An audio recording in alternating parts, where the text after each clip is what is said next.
时代改变，进步的唔拿思想也有科技。这是美国联邦部用20档研究打造出一台32亿画素、全世界上界大机的翕相机 LSST， 按算伫今年会安伫智利的天文台要来翕宇宙。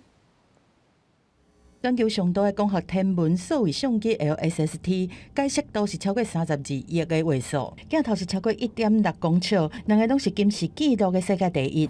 即马地面吊镜和安装的零件，小人带对美国运送到位。今年较晚的时阵，特别装伫个智利北部的沙漠地区，海拔2682公尺，拍向山顶的维拉鲁宾天文台。装起伫了后，特别开始10年这么长的宇宙探索。The main one, and the reason why all of the different partners have gotten together, is to really understand the nature of dark energy and dark matter in the universe.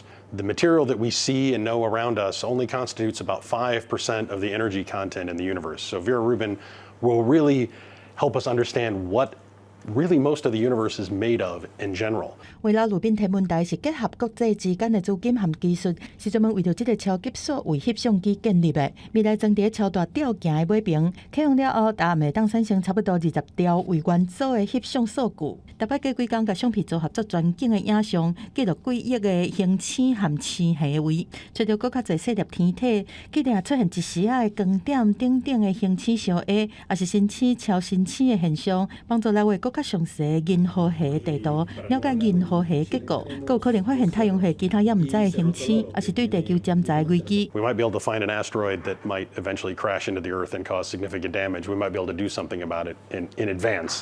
That's something very specific to our day-to-day lives. 这个超级数位翕相机要1.68亿的美金，按算未来10档就当对这高达15亿为元素的天文资料库，会当供应科学家来研究几10档。